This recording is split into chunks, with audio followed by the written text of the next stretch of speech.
सचिवों के साथ करेंगे बैठक। सभी विभागों के सचिव होंगे शामिल। कल शाम 4:30 बजे होगी बैठक। कई बड़े अफसरों के बदल सकते हैं विभाग।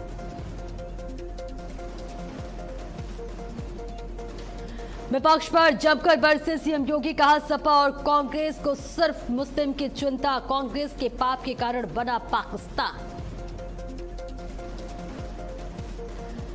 पश्चिम बंगाल में यूसीसी लाने की तैयारियों में शुवेंदु सरकार। 2 जुलाई को राज्य कैबिनेट के सामने रखा जाएगा यूसीसी बिल।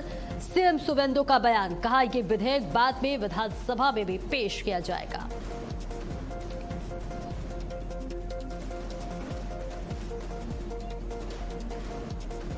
राम मंदिर चढ़ावा चोरी मामले में अयोध्या बार एसोसिएशन का बड़ा फैसला। 8 आरोपियों का केस नहीं लड़ेगा कोई वकील। केस लड़ने पर वकीलों पर लगेगा 5 लाख का जुर्माना।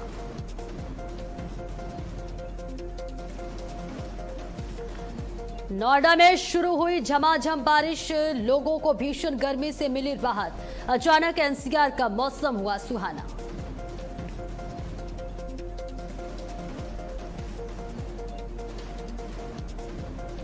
नमस्कार, भारत अपडेट देख रहे हैं आप। मैं हूं आपके साथ सपना दीपक बदेशिया। बुलेटिन का आगाज करेंगे बड़ी खबर के साथ। पीएम मोदी कल सचिवों के साथ बैठक करेंगे। सभी विभागों के सचिवों के साथ बैठक करेंगे। कल शाम 4:30 बजे बैठक होगी। बैठक में सुधारों पर चर्चा होगी। सभी विभागों के सचिवों के साथ करेंगे बैठक।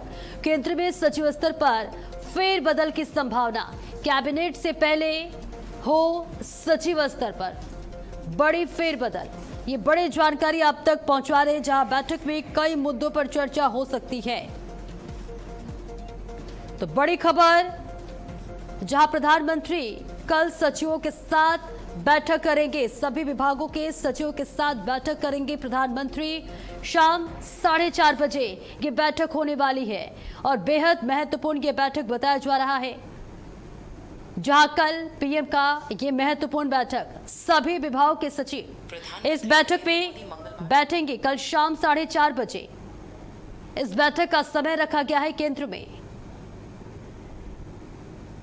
तो कल प्रधानमंत्री नरेंद्र मोदी बेहद महत्वपूर्ण बैठक करने वाले हैं, जहां कहा जा रहा है कि सेशल्स का दौरा समाप्त कर दिल्ली लौट रहे प्रधानमंत्री इस हाई लेवल मीटिंग में शीर्ष नौकरशाही के साथ विकसित भारत के लक्ष्यों और सुधारों पर महामंथन करेंगे। तो बताते चले कि बैठक का मुख्य एजेंडा यह भी माना जा रहा है कि व्यापार करने में आसानी, जीवन जीने में आसानी और आत्मनिर्भर भारत को बढ़ावा देने के लिए उठाए गए कदमों की समीक्षा की जाएगी।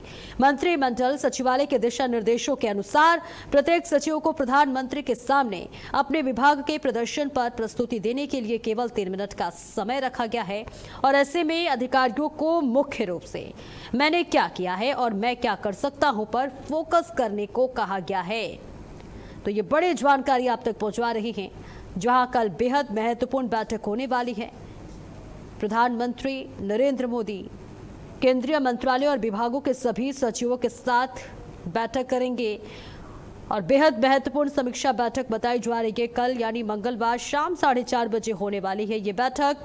सेशल्स का दौरा समाप्त कर दिल्ली लौट रहे प्रधानमंत्री इस हाई लेवल मीटिंग में शीर्ष नौकरशाही के साथ विकसित भारत और लक्ष्यों और सुधारों पर महामंथन करेंगे। तो बड़ी जानकारी आप तक पहुंचा रहे हैं, जहां केंद्र में सचिव स्तर पर फेरबदल की भी संभावना जताई जा रही है। सभी विभागों के सचिव इस बैठक में शामिल होंगे और सभी के साथ बातचीत की जाएगी और सभी अपने विभागों की परेशानियों को भी रखेंगे। तो बेहद महत्वपूर्ण ये बैठक बताई जा रही है, जहां ये बैठक ऐसे समय में हो रही है जब एनडीए सरकार के तीसरे कार्यकाल के 2 वर्ष पूरे होने के बाद संभावित केंद्रीय मंत्रिमंडल फेरबदल की चर्चाएं भी इस वक्त जोरों पर है।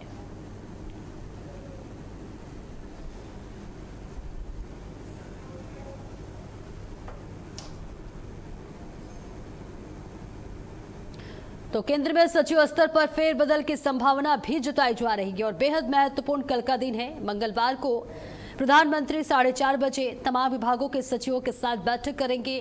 बेहद महत्वपूर्ण यह बैठक, सभी विभागों के सचिव के साथ ये बैठक होने वाली है। बैठक में सुधारों पर चर्चा होगी। सभी विभाग के सचिव अपने विभागों से संबंधित परेशानियों को रखेंगे और केंद्र में सचिव स्तर पर फेरबदल की संभावना है। स्नेक कमल ज्यादा जानकारी के लिए जुड़ रहे हैं। स्नेक, देखिए कल शाम 4:30 बजे ये बैठक होने वाली है, क्या कुछ अपडेट? बिल्कुल, प्रधानमंत्री नरेंद्र मोदी मंगलवार को यानी कल केंद्र सरकार के सभी मंत्रालय और विभागों सचिवों के साथ बैठक बुलाई है। सरकार का पूरा जोर ईज ऑफ लिविंग यानी जीवन को आसान बनाने, ईज ऑफ डूइंग बिजनेस यानी व्यापार को सुगम बनाने पर सूत्रों के मुताबिक बैठक में कई सचिव जो है अपने व्यापार को बैठक में पूरा जोर जो है इस तरह से बैठक में कई सचिव अपने अपने मंत्रालय कामकाज, सुधार की प्रगति और जन केंद्रित कदमों को पूरा ब्यौरा पेश करेंगे। क्या भारत अपनी आजादी के 100 साल पूरे होने तक विकसित देश बन जाएगा? प्रधानमंत्री पहले ही 2047 तक भारत को विकसित राष्ट्र बनाने का अपना लक्ष्य तय कर चुके हैं। इसी कड़ी में नेक्स्ट जोन रिफॉर्म यानी अगली पीढ़ी के लिए सुधारों की समीक्षा की जाएगी। प्रधानमंत्री नरेंद्र मोदी ने साफ निर्देश दिया कि सभी सचिव शासन और डिलीवरी पर ध्यान केंद्रित रखें। सरकार के कामों विशेषकर आम जनता से जुड़े जो मसले हैं उसमें कोई ढिलाई या पेंडेंसी नहीं होनी चाहिए। क्या देश तेज आर्थिक रफ्तार से बरकरार रखेगा? इस उच्च स्तरीय बैठक में वित्तीय वर्ष 2025-26 के 2.7% जीडीपी विकास दर की चौथी तिमाही के 7.8% के आंकड़ों पर भी गंभीर चर्चा होने की उम्मीद है। मजबूत घरेलू मांग और सरकारी खर्च के दम पर जनवरी मार्च तिमाही में भारतीय अर्थव्यवस्था के अनुमानों को पीछे छोड़ दिया है। एक साल पहले ही विकास दर 7% थी जो अब 7.8% हो गई है। इसी तरीके से पूरे साल में विकास दर जो है वित्तीय वर्ष 2025 में 7.1 से बढ़कर 7.7 पहुंच गई है। इस पूरी कवायद को जमीन पर कौन उतारेगा? प्रधानमंत्री ने साफ कहा कि मंत्रियों और अधिकारियों का एकमात्र उद्देश्य जनता के जीवन को आरामदायक बनाना होना चाहिए। तो मंगलवार को होने वाली इस महाबैठक में प्रधानमंत्री दो प्रधान सचिव पीके मिश्रा और शक्तिकांत दास के साथ साथ कैबिनेट सचिव टीवी सोमनाथन भी मौजूद रहेंगे।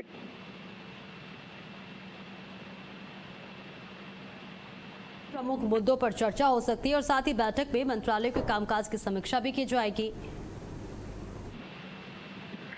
जी बिल्कुल, जिस तरह से मैंने कहा कि सारे मंत्रियों से कहा गया कि उन्हें अपने अपने जो कार्यों का जन केंद्रित कदमों का पूरा ब्यौरा पेश करना होगा और जिस प्रधानमंत्री ने 100 साल आजादी 100 साल पूरे होने यानी 2047 तक विकसित भारत बनाने का एक लक्ष्य रखा है उसको लेकर नेक्स्ट जेन रिफॉर्म यानी अगली पीढ़ी के सुधारों की समीक्षा की जाएगी।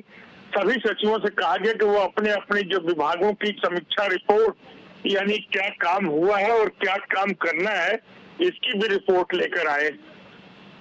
सबकी नजरें ऐसे पर टिकी हुई है कि कल 4:30 बजे क्या कुछ अहम फैसला लिया जा सकता है प्रधानमंत्री की तरफ से। बहुत बहुत शुक्रिया आपका स्नेक कमल इस महत्वपूर्ण जानकारी के लिए। और बड़ी खबर आपको बता दें, उत्तर प्रदेश के मुख्यमंत्री योगी आदित्यनाथ ने समाजवादी पार्टी और उसके प्रमुख अखिलेश यादव पर तीखा राजनीतिक हमला बोला। एक जनसभा को संबोधित करते हुए मुख्यमंत्री ने कहा कि सपा की सोच बाबरी सोच है और आरोप लगाया कि सपा, बसपा और कांग्रेस ने सिर्फ अपने परिवार के विकास की राजनीति की। उन्होंने कहा कि प्रधानमंत्री नरेंद्र मोदी के नेतृत्व में देश और उत्तर प्रदेश तेजी से विकास की राह पर आगे बढ़ रहा है। बेटियां सुरक्षित है और राम मंदिर का निर्माण नई उपलब्धि है। मुख्यमंत्री ने यह भी कहा कि अब बाबर का राज नहीं, राम का राज्य चलेगा और विपक्ष पर समाज को जाति के आधार पर बांटने का बड़ा आरोप लगाया। योजनाओं का लाभ मिल रहा है, जो योजनाएं हमारे संज्ञान में आती हैं तत्काल उस पर कार्रवाई होती है। विकास की योजनाओं को देने के लिए हम लोग स्वयं यहां आके बैठक करते हैं। 17 के पहले ऐसा नहीं था। 17 के पहले कहां तत्कालीन मुख्यमंत्री के पास इतनी फुर्सत थी। वे बड़े घर में पैदा हुए थे।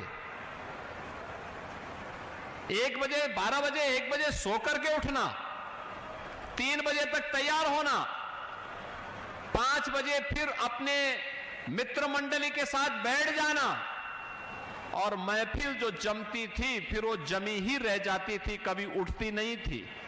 तो जनता जनार्दन का हालचाल लेना और विकास की योजनाओं की फुर्सती कहां से थी?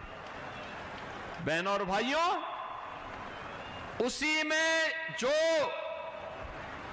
भूले भटके मिल गए तो जनता की गाड़ी कमाई का पैसा कहां जाता था?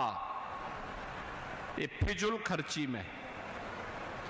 इस पैसे में कैसे डकैती पड़ती थी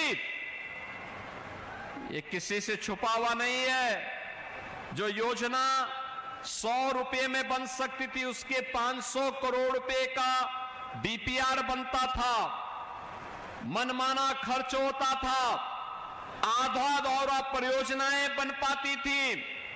उत्तर प्रदेश के अंदर न सड़क थी तब, न बिजली थी, न तब न रोजगार की व्यवस्था थी तब। पर्व और त्योहार के पहले दंगे और कर्फ्यू शुरू हो जाता था। नौजवान के लिए नौकरी नहीं, अन्नदाता किसान के लिए कोई प्लेटफॉर्म नहीं, उद्यमी और व्यापारी की सुरक्षा नहीं, और एक कहावत ही चल पड़ी थी कि देख सपाई और बिटिया घबराई। तो बहनों और भाइयों, ये यूपी की पहचान थी। उत्तर प्रदेश में दंगे नहीं होते, अब उत्तर प्रदेश में उपद्रव नहीं होते। कुंदरकी के चुनाव में आपने देखा, और मैं धन्यवाद दूंगा मुरादाबाद के जनपद वासियों को और कुंदरकी वासियों को खास तौर पर, जिन्होंने तुर्क को परास्त करके साबित कर दिया कि अब बाबर का राज नहीं चलेगा, अब राम राज ही चलेगा। और राम राज के प्रतीक के रूप में आपने अपने प्रतिनिधि के रूप में ठाकुर रामवीर सिंह को चुनाव जिता करके भेजा। ये समाजवादी पार्टी की सोच बाबरी सोच है। ये बाबरी सोच विध्वंसक सोच होती है। ये बाबरी सोच कभी संबल के हरिहर मंदिर के अस्तित्व के साथ खिलवाड़ करती है। ठीक 500 वर्ष पहले संबल के साथ यही त्रासदी घटित हुई थी। अगर तत्कालीन समाज जागरूक होता, संबल में हरिहर मंदिर का कोई बाल बांका नहीं कर पाता। आज से 9 वर्ष पहले का मुरादाबाद और आज के मुरादाबाद में जमीन आसमान का अंतर है। आज से 9 वर्ष पहले का मुरादाबाद उपद्रव के लिए, दंगों के लिए, कर्फ्यू के लिए, अराजकता के लिए, गंदगी के लिए, अव्यवस्था के लिए जाना जाता था। विकास की कोई सोच नहीं थी। लेकिन आज का मुरादाबाद गुरु जंबेश्वर के नाम पर अपने विश्वविद्यालय के लिए जाना जा रहा है। मुरादाबाद के पास भी अपना विश्वविद्यालय है। आज का मुरादाबाद फिर से पीतल नगरी को एक नई पहचान के लिए जाना जा रहा है। आज का मुरादाबाद यहां के युवाओं की प्रतिभा और ऊर्जा के लिए जाना जा रहा है। आज का मुरादाबाद यहां के अन्नदाता किसानों के नवाचार के लिए अपनी पहचान बना रहा है। आज का मुरादाबाद उत्तर प्रदेश के एक एक्सपोर्ट हब के रूप में अपनी नई पहचान बनाया है। कृषि के बाद सर्वाधिक रोजगार देने वाला कोई क्षेत्र है तो वह सूक्ष्म लघु मध्यम उद्यम विभाग है, एमएसएमई यूनिट है। सुरक्षा का बेहतरीन वातावरण बना तो बहनों और भाइयों, आज उसके कारण प्रदेश में निवेश आया, बड़े बड़े निवेश आ रहे हैं, कई उद्योग लग रहे हैं, कई विश्वविद्यालय बन रहे हैं, कई मेडिकल कॉलेज बन रहे हैं, अत्याधुनिक सुविधाएं। और अब तो आप लखनऊ जाएंगे, यहां से आपके लिए पहले से एनएच की सुविधा थी, साथ साथ गंगा एक्सप्रेसवे से अगर आपने प्रयागराज की दूरी तय की तो यात्रा को बड़ा शानदार बना देगा। वर्ल्ड क्लास इंफ्रास्ट्रक्चर के लिए आज का यूपी जाना जा रहा है।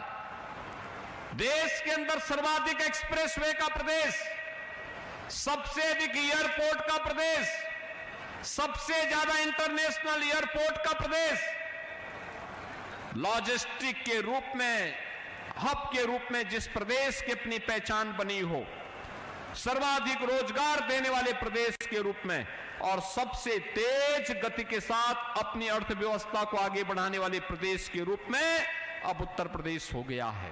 अब बीमारू नहीं है, रेवेन्यू सरप्लस राज्य है और भारत की अर्थव्यवस्था के ग्रोथ इंजन के रूप में आज यूपी जाना जा रहा है।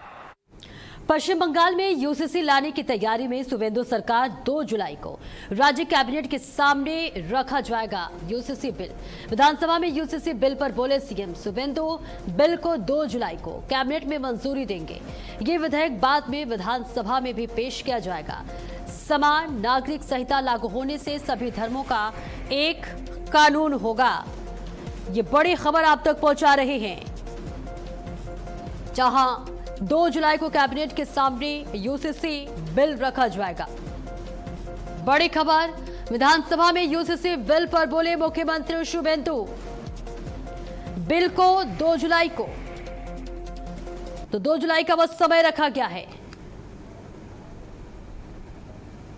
जहां आपको बता दें, पश्चिम बंगाल के मुख्यमंत्री ने यह बड़ा बयान दिया है, 2 जुलाई को कैबिनेट में मंजूरी देंगे यूसीसी बिल पर। मुख्यमंत्री का यह बड़ा बयान, 2 जुलाई को राज्य कैबिनेट के सामने यूसीसी बिल रखा जाएगा। तो पश्चिम बंगाल से ये बड़ी जानकारी आप तक पहुंचा रहे हैं। पश्चिम बंगाल में यूसीसी लाने की तैयारी में सुवेंदु सरकार, 2 जुलाई को राज्य कैबिनेट के सामने रखा जाएगा यूसीसी बिल। विधानसभा में यूसीसी बिल पर बोले मुख्यमंत्री सुवेंदु, बिल को 2 जुलाई को कैबिनेट में मंजूरी देंगे। ये विधेयक के बाद में विधानसभा में भी पेश किया जाएगा। समान नागरिक संहिता लागू होने से सभी धर्मों का एक कानून होगा। तो पश्चिम बंगाल में यूसीसी लाने की तैयारियों में सुवेंदु अधिकारी।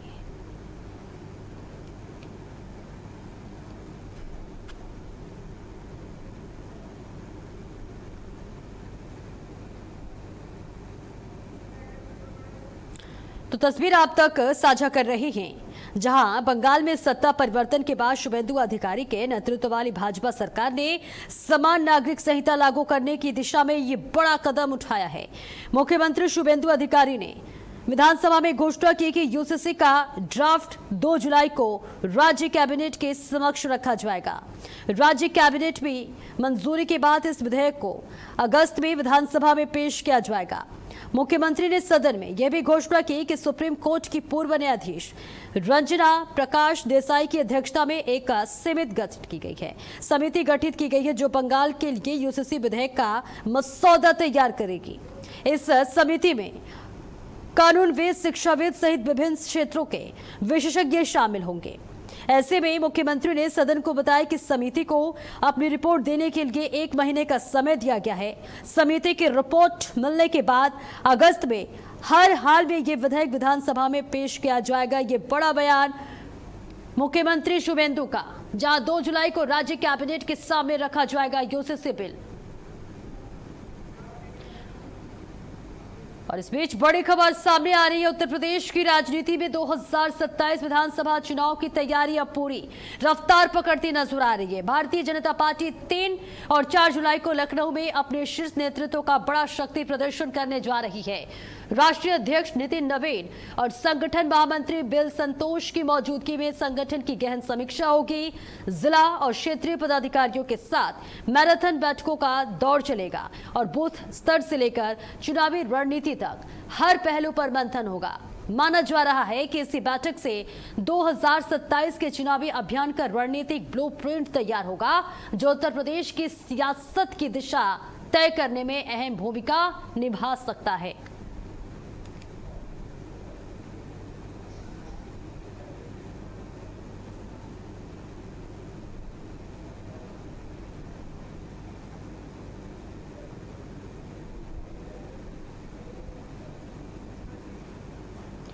तो 2027 चुनाव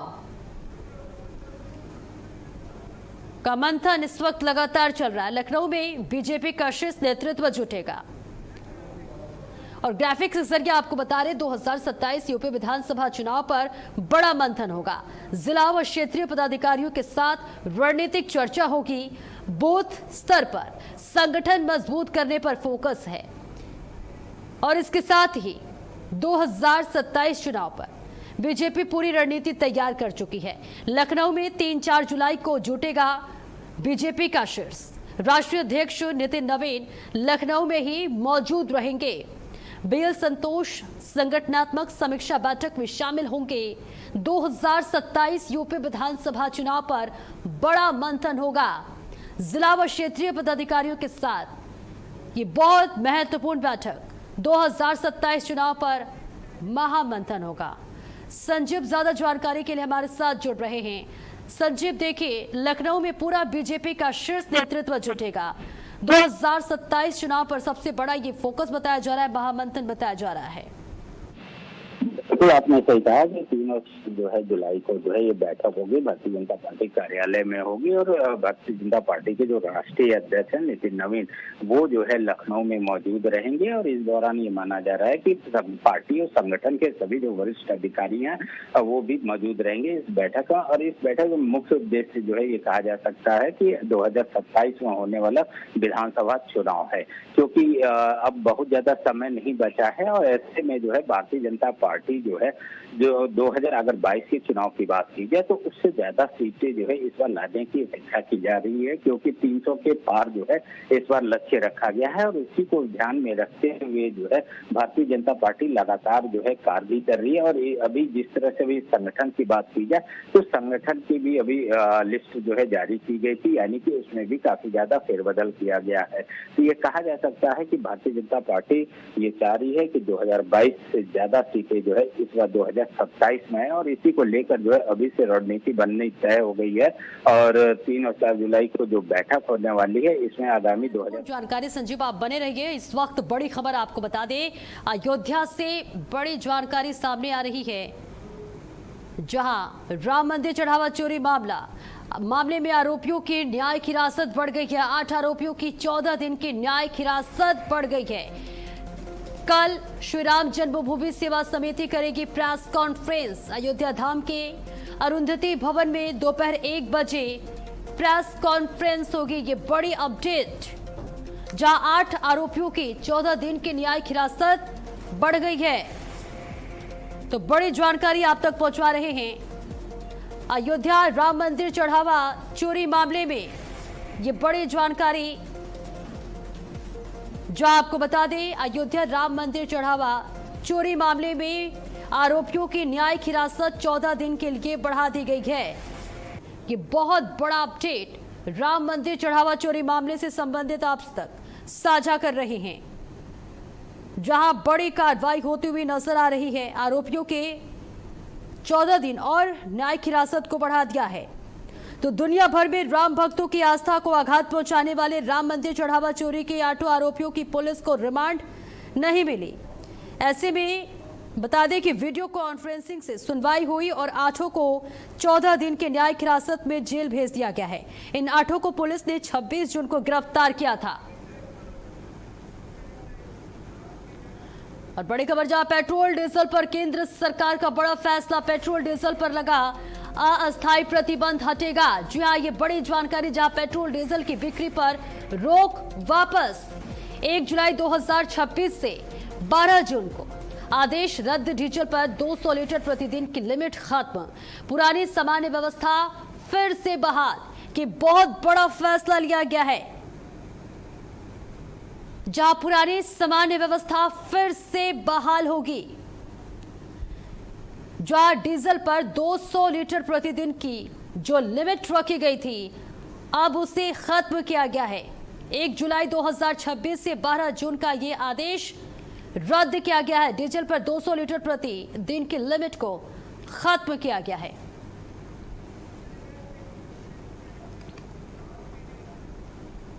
और वहीं पंजाब के मुख्यमंत्री भगवंत सिंह मान ने अधिकारियों को राज्य में नशे के खिलाफ चल रहे अभियान को और तेज करने के निर्देश दिए हैं।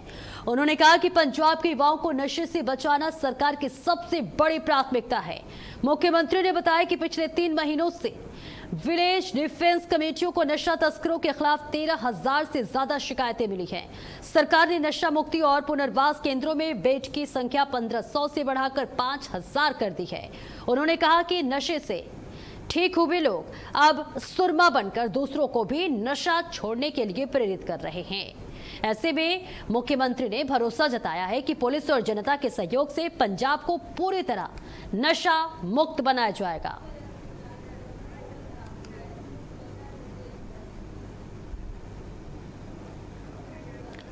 और फिलहाल इस बुलेटिन में इतना ही। खबरों का सिलसिला लगातार जारी है।